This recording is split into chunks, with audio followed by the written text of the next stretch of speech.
എൻ്റെ കർത്താവേ, എന്തൊരു തണുപ്പാ! കുളത്തിൽ നിന്നും പടവിലേക്ക് ചാടിക്കയറിക്കൊണ്ട് അലോഷി വിറച്ചുകൊണ്ട് പറഞ്ഞു. ഒന്ന് പോടാ, അല്ലേലും നിനക്കൊന്ന് പറഞ്ഞിട്ടുള്ള പരിപാടിയല്ല ഈ കുളിയും തേവാരവും. അവനെ അപ്പാടെ പുച്ഛിച്ചുകൊണ്ട് കാശി ശിവനോടൊപ്പം കുളത്തിൽ നീന്താൻ തുടങ്ങി. അലോഷി ആയുധം വെച്ച് കീഴടങ്ങി. ചെക്കൻ പയ്യെ ടവലെടുത്ത് തലയും ദേഹവും ഒക്കെ തുടച്ച് ഡ്രസ്സ് മാറി കുളത്തിലേക്ക് നോക്കി. രണ്ടും ഒടുക്കത്തെ നീന്തൽ. എങ്ങനെ സാധിക്കുന്നോ എന്തോ. അലോഷി താടിക്കും കൈ കൊടുത്ത് രണ്ടിനെയും നോക്കി പടവിലിരുന്നു. ഒടുക്കം കുളിയും ദേവാരവും ഒക്കെ കഴിഞ്ഞ് രണ്ടും പടവിലേക്ക് കയറി. പടവിൽ നനഞ്ഞ കോഴിയെ പോലെ വിറച്ചിരിക്കുന്ന അലോഷിയെ കണ്ട് രണ്ടിനും ചിരിപൊട്ടി. കേട്ടോ അളിയ, കുളത്തിൽ കുളിക്കാൻ പോരുന്നു എന്ന് ചോദിച്ചപ്പോൾ എന്തൊരു ആവേശമായിരുന്നു ചിലർക്ക്. അത് കണ്ടപ്പോൾ ഞാൻ എന്തൊക്കെയോ പ്രതീക്ഷിച്ചു. ഇപ്പം എന്തായി? അവനെ കളിയാക്കിക്കൊണ്ട് കാശി പടവിലിരുന്ന് തോർത്തെടുത്ത് തല തുടയ്ക്കാൻ തുടങ്ങി. ശിവൻ ചിരിയോടെ അലോഷിയെ നോക്കി. അത് പിന്നെ ഇത്രയും തണുപ്പൊന്നും എനിക്ക് പറ്റൂല. അലോഷി ശിവന്റെ നോട്ടം കണ്ടത് പെട്ടെന്ന് പറഞ്ഞു. അതെ അളിയ, ബിക്കോസ് ഹീസ് എ ബ്രോയിലർ കോഴി, നാടനല്ല. അലോഷി പറഞ്ഞതും കാശി വീണ്ടും അവനെ കളിയാക്കി. അവൻ കാശിയെ നോക്കി പല്ല് കടിച്ചു. പോട്ടെ, സാരമില്ല, നെക്സ്റ്റ് ടൈം നോക്കാം അളിയ. ശിവൻ മുണ്ടെടുത്തെടുത്ത് തോർത്ത് ദേഹത്ത് കൂടി പുതച്ച് അവന് നേരെ കൈനീട്ടിക്കൊണ്ട് പറഞ്ഞതും അലോഷി അവൻ്റെ കയ്യിൽ പിടിച്ച് പടവിൽ നിന്നും എഴുന്നേറ്റു. പോവാം. മൂന്നാളും തറവാട്ടിലേക്ക് നടന്നു. ലച്ചു കുളിച്ചിറങ്ങുമ്പോൾ മുറിയിൽ ശിവനെ കണ്ടില്ല. ഇതെവിടെ പോയി? ചിന്തിച്ചുകൊണ്ട് തിരിഞ്ഞു നിന്ന് തലയിൽ കെട്ടിവെച്ചിരുന്ന തോർത്തഴിച്ചെടുത്ത് മുടി തോർത്താൻ തുടങ്ങി. മുടിയിലെ വെള്ളം ഒരുവിധം കളഞ്ഞു തോർത്ത് ചെയറിൽ വിരിച്ചിട്ട ശേഷം ജനൽപ്പാളി തുറന്നിട്ട് പുറത്തേക്ക് നോക്കി നിന്ന് മുടിയിലെ ജട കളയാൻ തുടങ്ങി അവൾ. പുറത്ത് നല്ല മഴ പെയ്യുന്നുണ്ടായിരുന്നു. ഓരോ നിമിഷവും ശക്തി പ്രാപിക്കുകയല്ലാതെ കുറയുന്നുണ്ടായിരുന്നില്ല. അവൾ ചുണ്ടിൽ വിരിഞ്ഞ പുഞ്ചിരിയോടെ മൂളിപ്പാട്ടും പാടി മുടിയിലെ ജട കളഞ്ഞുകൊണ്ടിരുന്നു. ലച്ചുവിൻ്റെ പാട്ട് കേട്ടുകൊണ്ടിരുന്ന ശിവൻ മുറിയിലേക്ക് കയറി വരുന്നത്. അവൾ പാടുന്നത് കേൾക്കാനായി അവൻ വാതിലിൽ തന്നെ ചാരി കൈയും കെട്ടി നോക്കി നിന്നു. അവളുടെ മധുരമായ സ്വരം അവൻ്റെ ആത്മാവിലേക്കായിരുന്നു തുളഞ്ഞു കയറിയത്. അവൻ ചുണ്ടിൽ വിരിഞ്ഞ പുഞ്ചിരിയോടെ അവളെ തന്നെ നോക്കി നിന്നു. ഒടുവിൽ അവൾ പാട്ട് നിർത്തിയതും ശിവന്റെ ശബ്ദമുയർന്നു. അവൻ നടന്ന് അവളുടെ അടുത്തേക്ക് ചെന്നു. അവൻ്റെ ശബ്ദം കാതിൽ പതിഞ്ഞതും അവൾ ഞെട്ടി തിരിഞ്ഞു നോക്കി. തന്നെ നോക്കി നിൽക്കുന്ന ശിവനെ കണ്ടതും അറിയാതെ വിറച്ചുപോയി അവൾ. അതിലുപരി അവൻ പാടിയ വരികളുടെ അർത്ഥം ഓർക്കെ ലജ്ജ തോന്നിപ്പോയി അവൾക്ക്. അവൻ്റെ കണ്ണുകളിൽ അലയടിക്കുന്ന പ്രണയത്തിൽ മതിമറന്നവളുടെ നാവിൽ ചലിച്ചു. ഇരുവരുടെയും കണ്ണുകൾ തമ്മിൽ കോർത്തു. അത്രമേൽ ഒന്നാണ് നമ്മൾ. ഇരുവരും ഒന്നിച്ചു പാടിക്കഴിഞ്ഞതും ഒരു കയ്യടി ശബ്ദം കേട്ട് പരസ്പരം നോക്കി നിന്നവർ ഞെട്ടിത്തിരിഞ്ഞു നോക്കി. സൂപ്പർ! ചുറ്റുമെല്ലാവരും ഉണ്ടായിരുന്നു. അവർ ഒന്നിച്ച് പറഞ്ഞതും ലച്ചുവും ശിവനും പരസ്പരം നോക്കി പുഞ്ചിരിച്ചു. കെട്ടിയോനും നിന്നേ, റൊമാൻസിക്കാതെ വേഗം താഴോട്ട് വായോ. അത്രയ്ക്കും പറഞ്ഞ് രണ്ടാളെയും കളിയാക്കിക്കൊണ്ട് കാശി താഴേക്ക് പോയി. ഒരാൾക്ക് ചിരിയോടെ മറ്റുള്ളവരും. അവർ പോയതും എന്തെന്നില്ലാത്ത വെപ്രാളം തോന്നി അവൾക്ക്. ശിവൻ വാതിലടച്ച് കുറ്റിയിട്ട് ശേഷം തിരിഞ്ഞ് അവളുടെ അടുത്തേക്ക് ചെന്നു. അവൾ പരിഭ്രമത്തോടെ പിന്നിലേക്ക് അടിവെച്ചു. അവൾ പിന്നോട്ട് നീങ്ങുന്നതിനനുസരിച്ച് അവൻ മുന്നോട്ട് നീങ്ങി. ഒടുവിൽ അവൾ ചുമരിൽ തട്ടി നിന്നു. അവൻ അവളുടെ കണ്ണിലേക്ക് നോക്കിക്കൊണ്ട് അവളുടെ ദേഹത്തേക്ക് ഒട്ടി.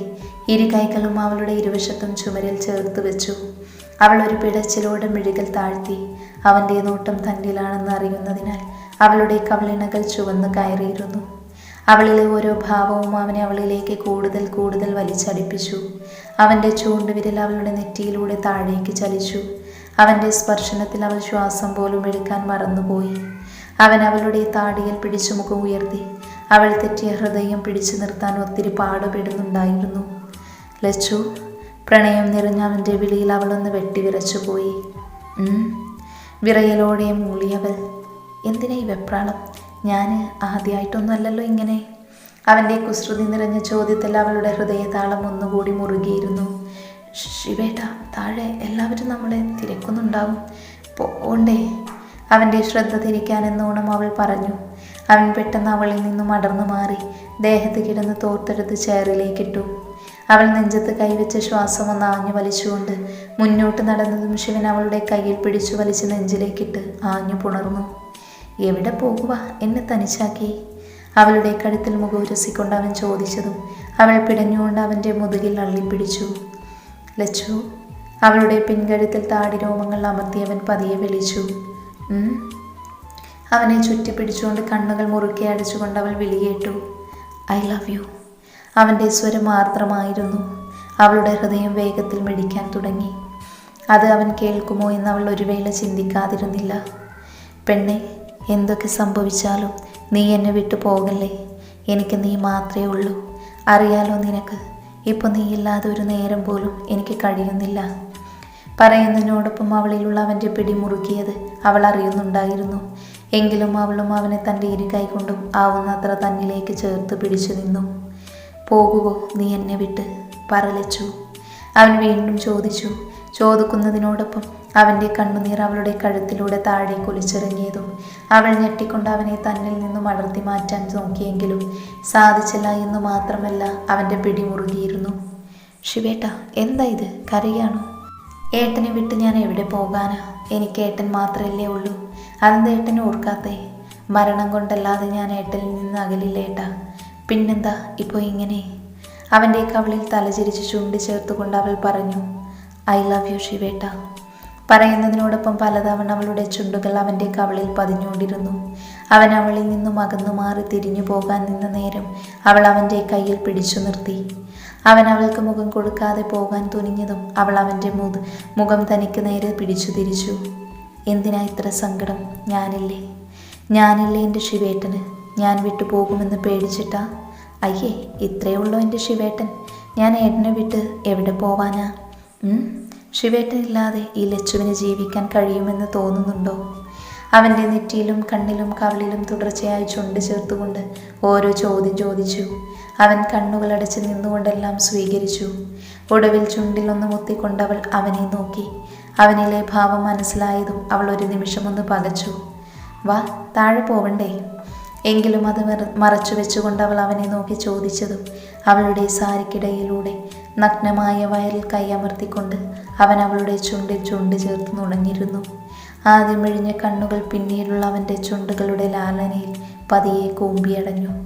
ഒപ്പം അവനെ തൻ്റെ ശരീരത്തിലേക്ക് ചേർത്ത് പിടിച്ചു. അവളുടെ ചുണ്ടുകളിലെ മൃദുലത അറിഞ്ഞുകൊണ്ടവൻ അവളുടെ വയറിലാകെ വിരലോടിച്ചു. അവൻ്റെ വിരലുകൾ കാട്ടുന്ന കുസൃതിയിൽ അവൾ വിറച്ചു പോയിരുന്നുവെങ്കിലും അവനിൽ നിന്ന് അകലാൻ അവൾ ആഗ്രഹിച്ചില്ല. അവൻ്റെ മാനസികാവസ്ഥ ശരിയല്ലെന്ന് അവൾക്ക് മനസ്സിലായിരുന്നു. ഒരിക്കലും അവനെ ഒറ്റക്കാക്കില്ല, തനിക്കതിനെ കഴിയില്ല എന്നവൾ തൻ്റെ സ്നേഹത്തിലൂടെ ഒരിക്കൽ കൂടി അവന് മനസ്സിലാക്കി കൊടുക്കാൻ ആഗ്രഹിച്ചു. ഒരിക്കൽ കൂടി തൻ്റെ പ്രാണനിൽ ചേർന്നലിയാൻ അവളുടെ ഹൃദയം തുടിച്ചു. അവൻ്റെ ചുണ്ടുകൾ നൽകുന്ന ലാളനയിൽ അവളുടെ ചുണ്ടുകളും തിരികെ അവനെ ചുംബിക്കാൻ തുടങ്ങിയിരുന്നു. അവളുടെ വയറിൽ ചലിച്ചുകൊണ്ടിരിക്കുന്ന അവൻ്റെ കൈകൾ സാരിക്കിടയിലൂടെ തന്നെ അവളുടെ മാറിലേക്ക് നുഴഞ്ഞു കയറി. അവളൊന്ന് ഉയർന്നു പൊങ്ങി അവൻ്റെ മുടിയിഴകളിൽ മുറുകെ പിടിച്ചു. അവളുടെ മാറിൽ നിന്നും സാരി വലിച്ചു താഴ്ത്തിയവൻ അവളുടെ ചുണ്ടുകളിൽ നിന്നും മധുരങ്ങളെ വേർപ്പെടുത്തി അവളുടെ കഴുത്തിലൂടെ മാറിലേക്ക് അരിച്ചിറങ്ങി. അവൾ കണ്ണുകൾ മുറുക്കെ പൂട്ടി അവൻ്റെ തോളിൽ കൈയമർത്തി പിടിച്ചു. അവൻ അവളുടെ മാറിലൂടെ മുഖവുരസിക്കൊണ്ട് പൊക്കിൾ ചുഴിയിൽ തള്ളവിരലമർത്തി അവളെ ഏങ്ങിക്കൊണ്ട് അവനോട് ചേർന്നു നിന്നു. ചുണ്ടുകൾ പൊക്കിൾ ചുഴിയിൽ പതിയുന്നതിനോടൊപ്പം കൈവിരലുകൾ കൊണ്ട് അവളുടെ മാറിൽ തടുകി അവൻ. അവൾ കീഴ്ചുണ്ടിൽ പല്ലുകൾ അമർത്തിക്കൊണ്ട് അവൻ്റെ മുടിയിൽ വിരൽ കോർത്തു വലിച്ചു. അവൻ ഉയർന്നു വന്ന് അവളുടെ കവളിൽ ചുണ്ടമർത്തി അവളെ ഇരു കൈയിലും കോരിയെടുത്ത് ബെഡിലേക്കിട്ടു. ശേഷം അവളുടെ സാരി വലിച്ചൂരിയെറിഞ്ഞു. എന്തുകൊണ്ടാണ് അവനിത്ര ആവേശം? എന്താവും ആ മനസ്സിൽ എന്നുമായിരുന്നു അവളുടെ ചിന്ത. അവൻ അവളെ ദേഹത്തേക്ക് അമർന്നുകൊണ്ട് അവളെ ചുറ്റി വരിഞ്ഞു. അവൻ്റെ ചുണ്ടുകൾ അവളുടെ ശരീരത്തിൽ സ്പർശിക്കും മുൻപ് അവൾ അവൻ്റെ ചുണ്ടിൽ കൈയമർത്തി. അവൻ നെറ്റി ചുളിച്ചുകൊണ്ട് അവളെ നോക്കി. എന്തു പറ്റി ശിവേട്ട? എന്നോട് പറഞ്ഞൂടെ? ആരോടോ ഉള്ള വാശി പോലെ. അവൾ പറഞ്ഞു തീർന്നതും അവളിലുള്ള അവൻ്റെ പിടിയായിരുന്നു. അവൻ അവളുടെ ദേഹത്തു നിന്നും പിടഞ്ഞെഴുന്നേറ്റു. എന്ത് ഭാവമാണ് ആ മുഖത്തെന്ന് മനസ്സിലാക്കാൻ അപ്പോൾ അവൾക്ക് കഴിഞ്ഞില്ല. ശിവേട്ട, എന്തെങ്കിലും ഒന്ന് പറഞ്ഞിട്ട് പോ. ഒന്നും മനസ്സിലാകാതെ അവൾ ബെഡിൽ നിന്ന് എഴുന്നേറ്റ് വാഷ്റൂമിലേക്ക് പോകുന്നവനോട് ചോദിച്ചു. അവൻ അവളെ തിരിഞ്ഞു നോക്കി. നീയാണെൻ്റെ പ്രശ്നം. അത്രമാത്രം പറഞ്ഞവൻ വാഷ്റൂമിൻ്റെ ഡോർ അടച്ചു. ഞാനോ? എന്തോ കാര്യമായി സംഭവിച്ചിട്ടുണ്ട്, കണ്ടുപിടിക്കണം. അവൾ ബെഡിൽ നിന്ന് എഴുന്നേറ്റ് സാരി വാരി ചുറ്റി ആലോചനയിലിരുന്നു. അവൻ ഫ്രഷായി വന്ന് ഷർട്ട് എടുത്തിട്ട് അവളെ ഒന്ന് നോക്കുക പോലും ചെയ്യാതെ മുറിവിട്ട് പുറത്തേക്ക് ഇറങ്ങിപ്പോയി. അവൾ അവനെ തന്നെ നോക്കിയിരുന്നു. ശേഷം എഴുന്നേറ്റ് ബാത്റൂമിലേക്ക് പോയി. ആ, ശിവേട്ടൻ വന്നല്ലോ. എവിടെ ഏട്ടാ ലച്ചു?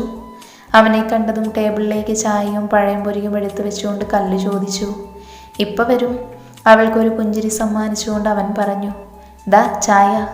അവൾ അവനു നേരെ ചായ നീട്ടി. അലോഷയും കാശിയും സോഫയിലിരുന്ന് ചായ കുടിക്കുമായിരുന്നു. അവൻ ചായയും എടുത്തുകൊണ്ട് കാശിയുടെ അടുത്തിരുന്നു. അല്പം കഴിഞ്ഞതും ലച്ചു താഴേക്ക് വന്നു. ആ വന്നു, എവിടെയായിരുന്നടി? കുറേ നേരമായി വെയിറ്റ് ചെയ്യുവാ ഞാൻ. കല്ലു സംശയത്തോടെ അവളിലേക്ക് മിഴികൾ പായിച്ചു. അവളൊന്ന് പുഞ്ചിരിച്ചെന്ന് വരുത്ത അടുക്കളയിലേക്ക് നടന്നു. ഇവൾക്കിതെന്തു പറ്റി? കല്ലു എല്ലാവരോടുമായി ചോദിച്ചു. ശിവന്റെ ഒഴിച്ച് ബാക്കി എല്ലാവരുടെയും കണ്ണുകളും സംശയത്തോടെ അവൾ പോയ വഴിയെ പാഞ്ഞു. ലച്ചു അടുക്കളയിലേക്ക് ചെന്ന് രാത്രിയിലേക്കുള്ള ആഹാരം ഉണ്ടാക്കുമായിരുന്നു. ശാന്തേച്ചിയോട് സംസാരിച്ചുകൊണ്ട് അവരോടൊപ്പം പടികളിൽ ഏർപ്പെട്ടു. കല്ലു പലതവണ അവളോട് സംസാരിക്കാൻ ശ്രമിച്ചെങ്കിലും അവൾ തലവേദനയാണെന്ന് പറഞ്ഞൊഴിഞ്ഞു മാറി. അവളുടെ മനസ്സ് മുഴുവൻ ശിവനായിരുന്നു. അവൻ പറഞ്ഞ വാക്കുകളായിരുന്നു. നീയാണെൻ്റെ പ്രശ്നം. അവൾ പലതവണ ആ വാക്കുകൾ മനസ്സിലിട്ട് തിരിച്ചും മറിച്ചും ചിന്തിച്ചു നോക്കിയെങ്കിലും അവൻ പറഞ്ഞതിൻ്റെ അർത്ഥം അവൾക്ക് മനസ്സിലായില്ല. ഒടുവിൽ രാത്രിയിലെ അത്താഴമൊക്കെ കഴിഞ്ഞ് എല്ലാവരും മുറിയിലേക്ക് പോയി. രാത്രി എല്ലാവർക്കും ആഹാരം വിളമ്പി കൊടുത്ത ശേഷം അവൾ വീണ്ടും അടുക്കളയിലേക്ക് നടന്നു. ഒന്നിച്ചിരുന്ന് കഴിക്കാൻ എല്ലാവർക്കും നിർബന്ധിച്ചെങ്കിലും വിശപ്പില്ലെന്ന് പറഞ്ഞവൾ ഒഴിഞ്ഞു മാറി. അപ്പോഴും ശിവൻ അവളെ വിളിക്കാത്തതിൽ വല്ലാത്ത വേദന തോന്നിപ്പോയി ആ പെണ്ണിന്. എല്ലാവരും ഉറങ്ങിയിട്ടും അവൾ മുറിയിലേക്ക് പോയില്ല. പകരം ഹാളിലെ ലൈറ്റ് കെടുത്തി ഉമ്മറത്തെ വാതിൽ പതിയെ തുറന്ന് പടിയിലിരുന്നു. താൻ എത്രയൊക്കെ സ്നേഹിച്ചിട്ടും പറഞ്ഞു മനസ്സിലാക്കാൻ ശ്രമിച്ചിട്ടും ശിവേട്ടനെന്താ ഇങ്ങനെ? ഏട്ടനെ പോലെ തന്നെയല്ലേ ഞാനും? എല്ലാവരെയും ഉപേക്ഷിച്ച് വന്നതല്ലേ ഞാൻ? പിന്നെ എന്തിനാവും എന്നോട് ഇത്ര അവഗണന? ഓരോ ആലോചനയിൽ അവൾ അവിടെ തന്നെ ഇരുന്നു. അവൾ വരുമെന്ന് അവൾ പ്രതീക്ഷിച്ചിരുന്നു ആ നേരം. പിന്നീട് എപ്പോഴോ ഉറങ്ങിപ്പോയി. പിറ്റേന്ന് മോളെ. രാവിലെ ജോലിക്ക് വന്ന് ശാന്തേച്ചി ഉമ്മറത്തെ പടിയിലിരുന്ന് ഉറങ്ങുവായിരുന്ന ലച്ചുവിനെ തട്ടി വിളിച്ചു. അവളൊന്ന് കുറുകിക്കൊണ്ട് കണ്ണ് ചിമ്മി തുറന്നു. എന്താ മോളെ ഇവിടെ ഇരുന്ന് ഉറങ്ങുന്നേ? രാത്രി മുഴുവനും ഇവിടെ ഇരുന്നാണ് ഉറങ്ങിയേ? അവർ അത്ഭുതത്തോടെ അവളെ നോക്കി ചോദിച്ചു. അവൾ ചെറുതായൊന്ന് പുഞ്ചിരിച്ചുകൊണ്ട് എഴുന്നേറ്റ് അകത്തേക്ക് നടന്നു. എന്തോ കാര്യമുണ്ട്. അവൾ സംശയത്തോടെ അകത്തേക്ക് കയറി. ലച്ചു കോണിപ്പടികൾ കയറി മുറിയിലേക്ക് ചെല്ലുമ്പോൾ ശിവൻ വാഷ്റൂമിൽ കുളിച്ചിട്ടിറങ്ങുമായിരുന്നു. അവനെ കണ്ടിട്ടും കാണാത്ത പോലെ അവൾ കുളിച്ചു മാറാനുള്ള വസ്ത്രവും എടുത്തുകൊണ്ട് പുറത്തേക്ക് ഇറങ്ങാൻ നിന്നതും ശിവൻ അവളുടെ കയ്യിൽ പിടിച്ചു നിർത്തി. അവൾ തിരിഞ്ഞവനെ നോക്കാതെ അങ്ങനെ തന്നെ നിന്നു. എവിടെയായിരുന്നു നീ ഇന്നലെ? അവളുടെ മുന്നിലേക്ക് കയറി നിന്നുകൊണ്ട് അവൻ ചോദിച്ചെങ്കിലും പുച്ഛത്തോടെ അവളൊന്ന് ചിരിച്ചതല്ലാതെ മറുപടി പറഞ്ഞില്ല. നിന്നോടാ ചോദിച്ചത്? അവൻ്റെ ഒച്ച അല്പം കടുത്തിരുന്നു. അതെന്തിനാ ശിവേട്ടൻ അറിയുന്നത്? നിങ്ങളുടെ പ്രശ്നം ഞാനാണെന്നല്ലേ പറഞ്ഞത്? പിന്നെ എന്തിനാ നിങ്ങൾ എന്നെ തിരക്കുന്നത്? ഞാനങ്ങ് മാറി തന്നേക്കാം. നിങ്ങളുടെ മുന്നിൽ വരാതെ ഒഴിഞ്ഞു നടന്നോളാം ഞാൻ. അപ്പോൾ സമാധാനം ആവുമല്ലോ. അവൻ പിടിച്ചിരുന്ന കൈ വിടുവിക്കാൻ ശ്രമിച്ചുകൊണ്ട് അവൾ പറഞ്ഞു. ലച്ചു. അവളെ നോക്കി ദയനീയമായി അവൻ വിളിച്ചുവെങ്കിലും അവൾ അവൻ്റെ മുഖത്തേക്ക് നോക്കിയില്ല. ഞാൻ ഇന്നലെ അറിയാതെ പറഞ്ഞു പോയതാ, അതിനെങ്ങനെ മാറി നടക്കല്ലേ നീ? അവൻ പറഞ്ഞതും അവൾ പുച്ഛത്തോടെ അവൻ്റെ മുഖത്തേക്ക് നോക്കി. അറിയാതെ പറഞ്ഞത്? അങ്ങനെയാണ് ഞാനും വിചാരിച്ചത്. പക്ഷേ രാത്രി മുഴുവൻ ഉറങ്ങാതെ നിങ്ങൾ വരുമെന്ന പ്രതീക്ഷയിൽ ഞാൻ കാത്തിരുന്നു. പക്ഷെ നിങ്ങൾ വന്നില്ല. എപ്പോഴെങ്കിലും ഒരു തവണ എൻ്റെ അടുത്തേക്ക് വരുമെന്ന് ഞാൻ വിചാരിച്ചു. എന്നിട്ടും വന്നില്ല. ഞാനൊരു വിഡ്ഢി. വഴിമാറ്, എനിക്ക് പോണം. അവൻ്റെ കൈ കുടഞ്ഞെറിഞ്ഞുകൊണ്ട് അവൾ പുറത്തേക്ക് ഇറങ്ങിപ്പോയി. അവൻ അവൾ പോകുന്നത് നോക്കി മുടിയിൽ വിരൽ കോർത്ത് വലിച്ചു. അലോഷിയുടെ മുറിയിലേക്ക് ചായയുമായി വന്നതായിരുന്നു കല്ലു. അവൻ ഫോണിലൂടെ ആരോട് സംസാരിച്ചുകൊണ്ട് ജനലിലൂടെ പുറത്തേക്ക് നോക്കി നിൽക്കുവാണ്. ഈ ചായ അവൾ മേശപ്പുറത്ത് വെച്ച് പറഞ്ഞുകൊണ്ട് പുറത്തേക്ക് പോവാൻ തുടങ്ങിയതും അവൻ പറഞ്ഞ വാക്കുകളിൽ തറഞ്ഞു നിന്നു. എന്തിനാ നീ വിഷമിക്കുന്നേ? ഞാനില്ലേ? ഞാനെല്ലാം നോക്കിക്കോളാം. ഞാൻ പറഞ്ഞ എൻ്റെ പപ്പയും അമ്മയും സമ്മതിക്കും. നിന്നെ എന്തായാലും ഇഷ്ടപ്പെടും. ആരൊക്കെ എതിർത്താലും ഞാൻ ഫൈറ്റ് ചെയ്യും. എനിക്ക് നീ മതിയെന്ന അഭിപ്രായം. അവൻ പറഞ്ഞതും കല്ലുവിൻ്റെ കണ്ണുകൾ നിറഞ്ഞു. അവൾ വാപ്പൊത്തി കരഞ്ഞുകൊണ്ട് പുറത്തേക്ക് ഓടി. ഫോൺ വെച്ച് തിരിഞ്ഞവൻ കാണുന്നത് ടേബിളിലിരിക്കുന്ന ചായയാണ്. അവൻ അതെടുത്ത് ചുണ്ടോട് ചേർത്ത് പുറത്തേക്ക് നടന്നു. എവിടെ എൻ്റെ ഭാവി കെട്ടിയോൾ? കാണാനില്ലല്ലോ. അല്ലെങ്കിൽ രാവിലെ കാണേണ്ടതാണല്ലോ. അവൻ ചായ ചുണ്ടോട് ചേർത്തുകൊണ്ട് ഉമ്മറത്തേക്ക് ചെന്നു. അപ്പോഴാണ് ലച്ചു കുളിച്ചിട്ട് അകത്തേക്ക് കയറി വരുന്നത്. ആഹാ, നിനക്ക് ഇങ്ങനത്തെ ശീലമൊക്കെ ഉണ്ടോ? അവളെ കളിയാക്കിക്കൊണ്ട് അവൻ പടിയിലിരുന്നു. പോടാ. അവൾ ചുണ്ട് കോട്ടിക്കൊണ്ട് അവൻ്റെ അടുത്തിരുന്നു. അല്ല, എവിടെ നിന്റെ കൂട്ടുകാരി? ഇന്ന് കണ്ടില്ലല്ലോ. അവളുടെ തോളിൽ കൈയിട്ട് ചേർത്ത് പിടിച്ചുകൊണ്ട് അവൻ ചോദിച്ചു. ഓ, കെട്ടിയോളെ കാണാനുള്ള ത്വര. പോയി നോക്കാമായിരുന്നില്ലേ? എന്തിനാ വെറുതെ അതിനെ സങ്കടപ്പെടുത്തുന്ന ഈ ചായ? പാവമല്ലേ അവൾ? ലച്ചു അവൻ്റെ താടിയിലൂടെ വിരലോടിച്ചോടി ചോദിച്ചു. വെറുതെ, അവൻ കളിയോടെ പറഞ്ഞു. രണ്ടാളുടെയും സംസാരം കേട്ടുകൊണ്ടായിരുന്നു ശിവൻ പുറത്തേക്ക് വന്നത്. അവൻ വരുന്നത് കണ്ടതും ലച്ചു പെട്ടെന്ന് എഴുന്നേറ്റ് അകത്തേക്ക് പോയി. അവൾ പോകുന്നത് ദയനീയമായി നോക്കി നിന്നു.